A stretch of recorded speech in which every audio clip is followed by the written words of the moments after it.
நம்ம வீட்டுல எப்பவுமே சொல்லியிருப்பாங்கல்ல, இன்னும் அம்மா சைடு ரிலேட்டிவ்ஸ் எல்லாருமே ரொம்ப நல்லவங்க, ஆனா அப்பா சைடு தான் இந்த மாதிரி ரொம்ப அப்பெல்லாம் நல்லவங்க கிடையாது அப்படின்னு சொல்லியிருப்பாங்க. கரெக்ட். பட் ரியாலிட்டி என்னன்னா 2 பேருமே நல்லவங்க கிடையாது.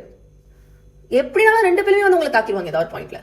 நீ என்ன படிக்கணும், என்ன சாப்பிடணும், என்ன ட்ரெஸ் போடணும், யார் கூட பேசணும், யார் கூட பேசக்கூடாது, இன்ஸ்டாகிராம்ல என்ன போடணும், என்ன போடக்கூடாது, எதை பார்க்கணும், எதை பார்க்க கூடாது, நீ எப்படி உட்காரணும், எங்கெல்லாம் போய் உட்காரணும், எப்படி ஒரு ஃபங்க்ஷனுக்கு வரணும், ஃபங்க்ஷனுக்கு பிளாக் கலர் போடக்கூடாது, ஃபங்க்ஷனுக்கு ப்ளூ கலர் போடக்கூடாது, நீ அப்படிதான் வரணும், இப்படிதான் வரணும், ஐயோ குண்டாயிட்டா, ஐயோ ஒல்லியாயிட்டா, இது எல்லாமே வந்து ரிலேட்டிவ் சொல்லுவாங்க.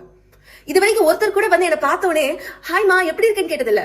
எல்லாரும் என்ன சொல்லுவாங்க, என்ன மெலிஞ்சிட்ட, என்ன இவ்வளவு குண்டாயிட்ட, இப்படிதான் கேட்பாங்க.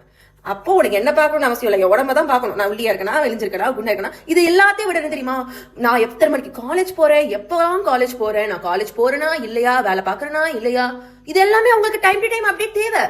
எல்லாத்தையும் கேட்டு பிடிச்சிட்டு நான் ஒரு அக்கறையில தாமா கேக்குறேன். அக்கறையா?